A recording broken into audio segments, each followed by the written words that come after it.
Hi all KPS വ്ളോഗിൻ്റെ പുതിയൊരു വീഡിയോയിലേക്ക് എല്ലാവർക്കും സ്വാഗതം. വീഡിയോയിലേക്ക് പോകുന്നതിന് മുമ്പ് എൻ്റെ ചാനൽ ഫസ്റ്റായിട്ട് കാണുന്നവരാണെങ്കിൽ ഫസ്റ്റ് തന്നെ സബ്സ്ക്രൈബ് ചെയ്ത് ലൈക്ക് ചെയ്ത് സപ്പോർട്ട് ചെയ്ത് കാണാം. അപ്പോൾ നമുക്ക് വീഡിയോയിലേക്ക് പോകാം. ഫസ്റ്റ് തന്നെ കാണിക്കുന്ന ഭാഗം എന്ന് പറഞ്ഞാൽ വർക്ക്ഷോപ്പിൽ വെച്ചിട്ട് ആ സ്ത്രീ പറയുകയാണ്, പിന്നെ എൻ്റെ കൂടെ വന്നു കഴിഞ്ഞാൽ അയാൾക്ക് എന്ത് അസുഖം വന്നാലും ഞാൻ നല്ല പോലെ നോക്കിക്കോളാം.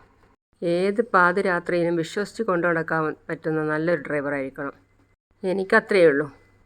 അപ്പോൾ അത് കേട്ടപ്പോൾ അയാൾ മനസ്സിൽ ആലോചിക്കുകയാണ്, അക്കാര്യത്തിൽ എനിക്ക് നല്ല ഉറപ്പൊന്നുമില്ല, തൽക്കാലം നിൽക്കാൻ പറ്റുമെന്നേ ഉള്ളൂ.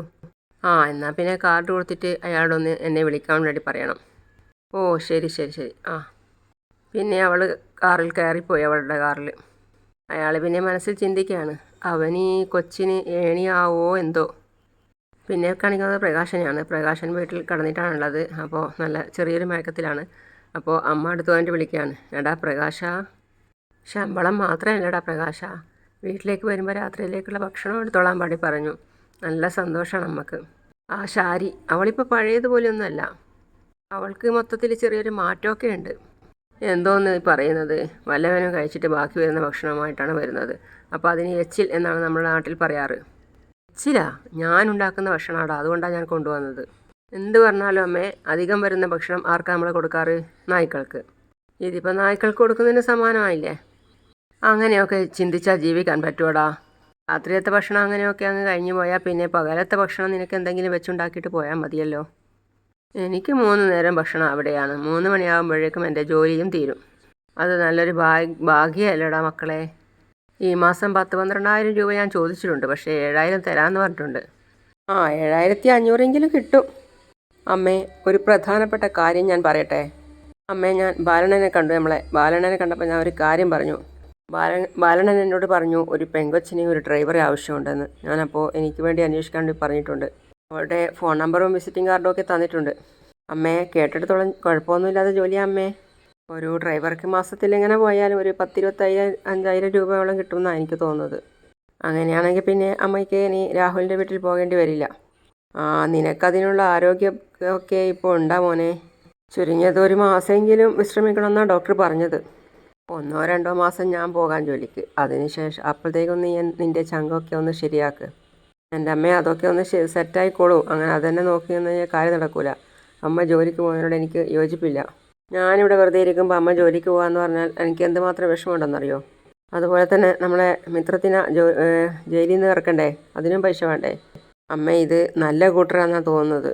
അവർ അഡ്വാൻസ് തരുമായിരിക്കും. എന്തായാലും ഞാനൊന്ന് വിളിച്ചു നോക്കട്ടെ. ബാലണ്ണൻ നമ്പർ അയച്ചു തന്നിട്ടുണ്ട്. അങ്ങനെ അവരുടെ നമ്പറിലേക്ക് പ്രകാശൻ വിളിക്കുകയാണ്. അപ്പോൾ അവർ വണ്ടി സൈഡാക്കിയിട്ടിട്ട് കോൾ എടുക്കുകയാണ്. എൻ്റെ പേര് പ്രകാശൻ എന്നാണ്. ഞാൻ ബാലണ്ണൻ പറഞ്ഞിട്ട് വിളിക്കുന്നതാ. ഏത് ബാലണ്ണൻ? നമ്മളെ ജംഗ്ഷനിൽ വർക്ക്ഷോപ്പ് നടത്തുന്ന ബാലണ്ണൻ പുള്ളി. അവർ പറഞ്ഞിട്ട് വിളിക്കുന്നതാ. അപ്പോൾ അവർ വണ്ടിയിൽ നിന്ന് ഇറങ്ങി. എന്നിട്ട് പറയുകയാണ് മനസ്സിൽ, ഞാൻ കേൾക്കാൻ കാത്തിരുന്ന ശബ്ദത്തിൻ്റെ ഉടമ. ഹലോ. പറയടോ. അല്ല, ഒരു ഡ്രൈവറെ വേണമെന്ന് പറഞ്ഞിരുന്നു ബാലണ്ണൻ. അങ്ങനെ വിളിച്ചതാ? സത്യ, നല്ലൊരു ഡ്രൈവറെ എനിക്ക് അത്യാവശ്യമാണ്. ബാലണ്ണൻ അങ്ങനെ പറഞ്ഞതുകൊണ്ട് ഞാൻ മറ്റൊരാളെ നോക്കിയിട്ടില്ല. എപ്പോഴാണെന്ന് വെച്ചാൽ ഒന്ന് വിളിച്ചിട്ട് എൻ്റെ വീട്ടിലേക്കൊന്ന് വരണം. വിസിറ്റിംഗ് കാർഡൊക്കെ ഞാൻ ബാലണ്ണന് കൊടുത്തിട്ടുണ്ട്. അതിൽ എൻ്റെ അഡ്രസ്സും ഉണ്ട്. അതെ എൻ്റെ കയ്യിലുണ്ട്. എനിക്ക് കിട്ടി. അപ്പോൾ അവർ പറയാണ്, നിങ്ങൾ കഴിവ് തെളിയിച്ചാൽ മറ്റാരും തരാത്ത സാലറി ഞാൻ തന്നിരിക്കും. പിന്നെ ഭാരിച്ച പണിയൊന്നുമില്ല. എൻ്റെ ഡ്രൈവറായിട്ട് ഇരുന്നാൽ മാത്രം മതി. വല്ലപ്പോഴും മാത്രമേ ലോങ് ഉണ്ടാവുള്ളൂ. അല്ലാത്ത പക്ഷം സിറ്റി വരെയേ ഉള്ളൂ. അത് കുഴപ്പമില്ല, അത് ഞാൻ ശരിയാക്കാം. ശരി, അപ്പോൾ വിളിച്ചിട്ട് പോരെ. ഓക്കെ. ഓക്കെ. പ്രകാശൻ നെഞ്ചിൽ കൈവച്ചിട്ട് പറഞ്ഞ്, ഈശ്വരാ. അപ്പോൾ അമ്മ വന്നിട്ട് പറയാണ്, എന്തായടാ പ്രകാശ? അമ്മേ, ആ ജോലി മിക്കവാറും കിട്ടും അമ്മേ. അല്ല, കിട്ടിയെന്ന് തന്നെ കൂട്ടിക്കോ. നല്ല സാലറിയും തരാമെന്ന് പറഞ്ഞിട്ടുണ്ട്. പറയാൻ പിടിക്കാൻ വേണ്ടി പോയാൽ വീണ്ടും കിടപ്പിലാവോ, ഇരട്ടിപ്പണിയാവോ? എൻ്റെ അമ്മേ, അങ്ങനെയൊന്നും ഇനി ഉണ്ടാവില്ല. ഇത് തന്നെ എനിക്ക് ആ നെഞ്ചുവേദന വരാനുണ്ടായ കാരണം മിത്രത്തിനെ ജയിലിൽ കൊണ്ടുപോകുന്നത് കണ്ടിട്ടാ. അതിനേക്കാൾ വലിയ ദുഃഖമൊന്നും ഇനി ഒരിക്കലും വരാൻ വേണ്ടി പോകുന്നില്ല. അതാണ് ഞാൻ ജീവിതത്തിൽ കണ്ടിട്ടുള്ള ഏറ്റവും വലിയ ഷോക്ക്. നമ്മളെ കഷ്ടകാലങ്ങളൊക്കെ മാറാൻ പോവുകയാണമ്മേ. ഇന്നത്തെ കാലത്ത് ഒരു ഡ്രൈവർക്ക് എങ്ങനെ പോയാലും ഒരു 10-25,000 രൂപയൊക്കെ കിട്ടും. നമ്മൾ 2 പേര് മാത്രമല്ലേ ഉള്ളൂ. നമ്മളെ ചിലവ് എത്രയാണ് വരുന്നത്? കൂടിപ്പോയ ഒരു 10,000 രൂപ. ബാക്കി നമുക്ക് സ്വരുക്കൂട്ടി വെക്കാം അമ്മേ. ഒരു 10-15 ദിവസം മരുന്ന് കണ്ടിന്യൂ ആയിട്ട് കഴിച്ചു കഴിഞ്ഞാൽ പിന്നെ പ്രശ്നമൊന്നുമില്ല, എന്ത് ജോലിയും എടുക്കാമെന്നാണ് ഡോക്ടർ പറഞ്ഞത്. എൻ്റെ ആഗ്രഹം അതൊന്നുമല്ല അമ്മേ. ബാക്കിയുള്ള പൈസയെല്ലാം കൂട്ടി വെച്ചിട്ട് ആരുടെയെങ്കിലും കയ്യോ കാലോ പിടിച്ചിട്ട് നമ്മളെ വിക്രത്തിനെ പുറത്തിറക്കണ്ടേ അമ്മേ. പിന്നെ അവിടെ ഓഫീസിലേക്കാണ് പോയത് ആ സ്ത്രീ. അപ്പോൾ എന്നിട്ട് ചോദിക്കുകയാണ്, MD ഉണ്ടോ ഇവിടെ? അപ്പോൾ അവിടെ ഉണ്ടായിരുന്ന സെക്യൂരിറ്റി പറയാണ്, MD എന്ന് പറഞ്ഞാൽ 2 പേരുണ്ട് സാർ മാഡം. അത് ഒന്ന് കിരൺ സാറും കല്യാണി മാഡവും. MD കല്യാണിയാണെന്നാണല്ലോ ഞാൻ അറിഞ്ഞത്. ആ അതെ, പക്ഷേ MDയുടെ ഭർത്താവാണ് കിരൺ സാറ്. അദ്ദേഹമാണ് കല്യാണി മാഡത്തിനെ MD ആക്കിയത്. ശരിക്കും MD ആരാടോ? അത് കല്യാണി മാഡാ. എന്നാ അത് പറഞ്ഞാൽ മതി. അവരങ്ങ് പോയപ്പോൾ സെക്യൂരിറ്റി മനസ്സിൽ വിചാരിക്കുകയാണ്, കണ്ടിട്ട് ആളൊരു ചൂടത്തിയാണെന്ന് തോന്നുന്നു. കണ്ടിട്ട് ഏതോ കളക്ടറുടെ പദവിയുള്ള ആളാണെന്നാണ് തോന്നുന്നത്. അവിടുത്തെ ഒരു സ്റ്റാഫ് വന്നിട്ട് അവരെ കാണുകയാണ്. അപ്പോൾ പറയാം, നമസ്കാരം മാഡം. നമസ്കാരം, ഞാനാണ് കാർത്തിക. ഓ മനസ്സിലായി. നേരത്തെ മാഡം അല്ലേ വിളിച്ചത്? അതെ, എനിക്ക് കല്യാണി ഒന്ന് മീറ്റ് ചെയ്യാലോ അല്ലേ? തീർച്ചയായും. മാഡം വന്നിട്ടുണ്ടെന്ന് ചെന്ന് പറയൂ. ഇനി ഇവളാണോ? ഇതിലാരാ കാദംബരി? കല്യാണിയുടെ ചേച്ചി. കൺസ്ട്രക്ഷനെ പറ്റി എന്തെങ്കിലും സംസാരിക്കുകയാണെങ്കിൽ കിരൺ സാർ ഇവിടെ ഇല്ല. അതൊക്കെ മാനേജ് ചെയ്യുന്നത് സൂപ്പർവൈസറായ ഞാൻ തന്നെയാണ്. എനിക്ക് കല്യാണിയെയാണ് കാണേണ്ടത്. Okay madam. മാഡത്തിന് കുടിക്കാൻ എന്തെങ്കിലും? No thanks. അവിടെ കല്യാണിയുടെ മുറിയിൽ പോയിട്ട് ഒരു സ്റ്റാഫ് പറയാണ്, അവിടെ കാർത്തിക മാഡം വന്നിട്ടുണ്ട്, വരാൻ പറയൂ. മാഡം ചെല്ലാൻ പറഞ്ഞിട്ടുണ്ട്. താങ്ക്സ്. എന്താ കുട്ടിയുടെ പേര്? കാദംബരി. കാണേണ്ടതിൽ ഒരാളെ കൂടി കണ്ടു, കാർത്തിക പറയാണ്. കൺസ്ട്രക്ഷൻ്റെ കാര്യത്തിനല്ല വന്നതെന്ന് പറഞ്ഞു. ചിലപ്പോൾ കല്യാണിയെ കൊണ്ടെന്തെങ്കിലും ഇൻറ്റീരിയർ വർക്ക് ചെയ്യിപ്പിക്കാനായിരിക്കും. I coming? യെസ്. കല്യാണി അത്ഭുതത്തോടെ നോക്കുകയാണ്. അപ്പോഴാണ് മനസ്സിൽ ഓർമ്മ വന്നത്, ക്ഷേത്രത്തിൽ വെച്ച് പൂവും പാത്രമൊക്കെ തട്ടിമറിഞ്ഞ കാര്യമാണ് ഓർമ്മ വന്നത്.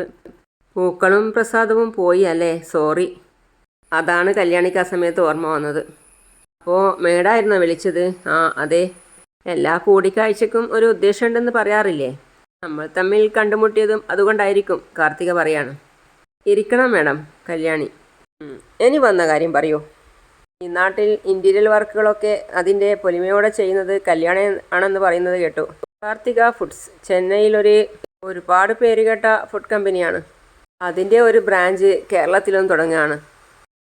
ബിൽഡിംഗ് ഒക്കെ ഓക്കെയാണ്. അതിൻ്റെ ഇൻറ്റീരിയർ വർക്ക് കല്യാണി ഏറ്റെടുക്കണം. അതാണല്ലോ എൻ്റെ ജോലി. കൺസ്ട്രക്ഷൻ നോക്കുന്നത് എൻ്റെ ഹസ്ബൻഡാ, ഇൻറ്റീരിയറൊക്കെ ഞാനും. പിന്നെ MD എന്ന സ്ഥാനം എനിക്ക് തന്നിരിക്കുന്നു എന്നേ ഉള്ളൂ. ഹസ്ബൻഡ് ഇവിടെ ഇല്ലേ? ഇല്ല, സൈറ്റിലേക്ക് പോയിരിക്കുക. വരുമ്പം ഞാൻ പറയാം. ഏതായാലും വർക്ക് ഞാൻ ഏറ്റെടുത്തോളാം. ഏറ്റെടുത്താൽ മാത്രം പോരാ, എത്രയും പെട്ടെന്ന് അത് ചെയ്തു തീർക്കുകയും വേണം. ഉദ്ഘാടനത്തിൻ്റെ ഡേറ്റൊക്കെ ഫിക്സ് ചെയ്തിരിക്കുക. ശരി, ആദ്യം ഞാൻ സൈറ്റ് ഒന്ന് കാണട്ടെ. അവർ ബാഗ് പറഞ്ഞിട്ട് കുറച്ച് ക്യാഷ് എടുത്ത് കൊടുക്കുകയാണ്. അപ്പോൾ കല്യാണി ചോദിക്കുന്നു, എന്താ മാഡം ഇത്? അത് അഡ്വാൻസ് തരണ്ടേ? ഞാൻ അവിടെ വന്ന് ബിൽഡിംഗ് കണ്ടില്ലല്ലോ. കഴിഞ്ഞിട്ട് പോരെ അഡ്വാൻസൊക്കെ? എനിക്ക് കല്യാണിയെ വിശ്വാസമാണ്. അതുപോലെയാ പലരും ഈ കമ്പനിയെ പറ്റിയും കല്യാണിയെ പറ്റിയും കിരണിനെ പറ്റിയും ഒക്കെ പറയുന്നത്. അതുകൊണ്ട് ഇനി കല്യാണിയുടെ വർക്ക് തുടങ്ങിയാൽ മാത്രം മതി. അഡ്വാൻസ് വാങ്ങി വെച്ച് 2 പേരും കൈ കൊടുക്കുകയാണ്. എൻ്റെ അനിയത്തിയുമായിട്ട് ഞാനൊരു ഉടമ്പടി ഉണ്ടാക്കി. കാർത്തിക അങ്ങനെ ഒരു വാക്ക് മനസ്സിൽ ചിന്തിക്കുകയാണ്. അപ്പോൾ പിന്നെ എല്ലാം പറഞ്ഞ പോലെ. പൈസയൊന്നും പ്രശ്നമല്ല. കമ്പനിക്കകത്ത് കയറിക്കഴിഞ്ഞാൽ പിന്നെ ആരും കുറ്റം പറയാൻ പാടില്ല. ശരി എന്ന് പറഞ്ഞ് അവർ എഴുന്നേറ്റു. ഇപ്പോഴാണ് കല്യാണി എമൗണ്ട് കണ്ടത്. അപ്പോൾ കല്യാണി പറയാണ്, ഇത്രയും വലിയൊരു എമൗണ്ട് തരേണ്ടിയിരുന്നില്ലായിരുന്നല്ലോ. പിന്നെ കാണിക്കുന്നത് മനുവിനെയാണ്. മനു ഇതാ കുളിച്ച് റെഡിയായി മുടിയൊക്കെ ചെയ്യുകയാണ്. ഭഗവാനെ, ഇന്നൊരു മോതിര കൈമാറ്റമാണ്. സാധാരണ ഒരിടത്ത് പോയി തമ്പടിച്ചാൽ 6 മാസം കഴിയുമ്പോൾ മറ്റൊരിടത്ത് സെറ്റപ്പ് റെഡിയാക്കി വെക്കും. പക്ഷേ ഇപ്പോഴാണ് ഇത്രയും ഗ്യാപ്പ് വന്നത്.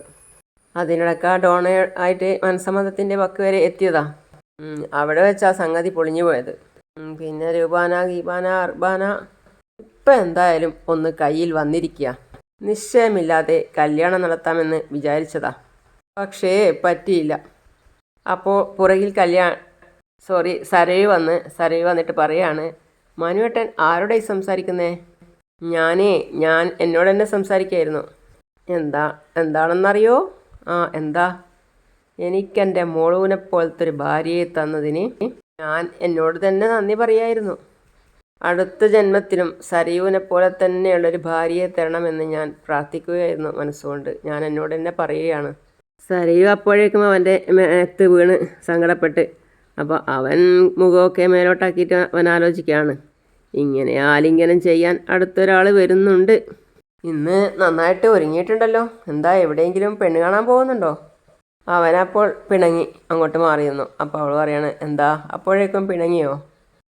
പിന്നെ വെറുതെ ആണെങ്കിലും ഇങ്ങനെയൊക്കെ പറയരുത് കേട്ടോ.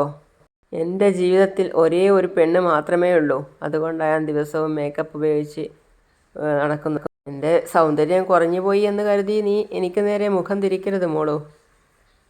ഞാൻ വെറുതെ പറഞ്ഞതല്ലേ മനുവേട്ടാ. അത് ഇന്നൊരു ബിസിനസ് മീറ്റിംഗ് ഉണ്ടത്രേ. കുറച്ചുണ്ട്. എന്നാൽ പിന്നെ ഒരു ടൈ ഒക്കെ കെട്ടിയിട്ട് പോകാമായിരുന്നല്ലോ. അത് ഞാൻ ഹോട്ടൽ റൂമിൽ വെച്ചിട്ടുണ്ട്. ടൈ ഒക്കെ കെട്ടിയിട്ട് അവന്മാരുടെ മുന്നിൽ പോവൂ. ഏത് ഹോട്ടലിലാണ് മനുവേട്ടൻ തങ്ങുന്നേ? അത് സൂര്യ ഹോട്ടലിൽ. 5 സ്റ്റാർ ആണല്ലോ. അവിടെ ഒരു മുറി 1 മാസത്തേക്ക് ഞാൻ ബുക്ക് ചെയ്തിട്ടിരിക്കുക. അപ്പോൾ സരയു പറയാണ്, ആഹാ, എന്നാൽ പിന്നെ ആ മീറ്റിംഗ് ഇല്ലാത്തപ്പോൾ നമുക്ക് 1 മാസം പോയിട്ട് അവിടെ താമസിച്ചൂടെ? ഇതിപ്പോൾ ഒരു ഭ്രാന്താലയമാണ്. അപ്പോൾ അവൻ പറയാണ്, no no no no no, അച്ഛനും അമ്മയും താമസിക്കുന്ന വീടൊരു എപ്പോഴും അതിനെ ഒരു ഭ്രാന്താലയം എന്ന് പറയരുത്. ഇത് ഭ്രാന്താലയമല്ല, ദൈവ ആലയമാണ്. എൻ്റെ ബേബി വസിക്കുന്ന വസതി. ഞാൻ 100% ആത്മാർത്ഥതയോടെയാണ് പറയുന്നത്. അടുത്ത ജന്മവും അതിൻ്റെ അടുത്ത ജന്മവും നീ തന്നെയായിട്ട് വരണം എൻ്റെ ഭാര്യ. അപ്പോൾ അവൾ പറയാണ്, എനിക്ക് മനുവേട്ടനെ വിടാൻ തോന്നുന്നില്ല. അവൾ ഇതൊക്കെ കേട്ടപ്പോൾ വീണ്ടും അവനെ കെട്ടിപ്പിടിക്കുകയാണ്. അപ്പോൾ അവൻ മനസ്സിൽ പറയാണ്, ഒന്ന് പെട്ടെന്ന് വിടടി, അവിടെ നിശ്ചയത്തിനുള്ള മുഹൂർത്തത്തിൻ്റെ സമയമായി. മനുവേട്ടൻ്റെ നെഞ്ചിലെ തുടിപ്പ് എനിക്ക് കേൾക്കാം. എൻ്റെ നെഞ്ചിലെ തുടിപ്പല്ല, മോളുവിൻ്റെ വയറിലെ തുടിപ്പാണ് മോള് ശ്രദ്ധിക്കേണ്ടത്. അതുപോലെ തന്നെ നമ്മളെ അച്ഛനെ എത്രയും പെട്ടെന്ന് തന്നെ നോർമലാക്കാനും നോക്കണം. മോളുവിൻ്റെ അമ്മയ്ക്കും ഇപ്പോൾ എന്തൊക്കെയോ പ്രശ്നങ്ങളുണ്ട്, അതും ശരിയാക്കണം. എനിക്കിപ്പോൾ അമ്മയെ അച്ഛനെയും ഒന്നും കൂടെ കൂട്ടാനേ തോന്നുന്നില്ല. നമുക്ക് 2 പേർക്കും കൂടി പോയാലോ അമേരിക്കയിലേക്ക്? അതിപ്പോൾ ഒരു തടസ്സം മോളുവിൻ്റെ വയറ്റിൽ കിടക്കുന്ന കുഞ്ഞാ. ഫ്ലൈറ്റ് പൊങ്ങുന്ന സമയത്ത് കുഞ്ഞിന് ശ്വാസം മുട്ടലുണ്ടാവുമോ എന്ന് പറയാൻ പറ്റില്ല. ഏതായാലും യാത്ര ചെയ്യാൻ പറ്റിയൊരു ഫ്ലൈറ്റ് ചാർജ് ചെയ്യട്ടെ. ചിലപ്പോൾ കുറച്ച് താമസമൊക്കെ വരും. ഏതായാലും പോയിട്ട് വരാം മോളൂ. See you. പോവല്ല, ഞാനും വരാം. അവനിത് കേട്ടപ്പോൾ അവളുടെ അടുത്ത് പോയി. അപ്പോൾ അവൾ പറയാണ്, ഗേറ്റിനരികിൽ വരെ? അതെന്തിനാ? അതുവരെ എനിക്ക് മനുവേട്ടനെ കാണാമല്ലോ. ഓഹോഹോ, ശരി ശരി ശരി, എന്നാ വാ. 2 പേരും അപ്പുറം ഇപ്പുറം കെട്ടിപ്പിടിച്ചിട്ട് ഇറങ്ങി. പിന്നെ കാണിക്കുന്നത് കാർത്തികയെയും വണ്ടിയെയുമാണ്. കാർത്തിക അവളുടെ വീട്ടിലേക്ക് വന്ന് വെല്ലടിച്ചു. അപ്പോൾ അവർ വന്ന് വാതിൽ കതക് തുറന്നു കൊടുത്തു. എന്നിട്ട് പെട്ടെന്ന് തന്നെ അവർ ഒരു ഗ്ലാസ് വെള്ളം ഒഴിച്ച് അവർക്ക് കാർത്തികയ്ക്ക് കുടിക്കാൻ വേണ്ടി കൊടുത്തു.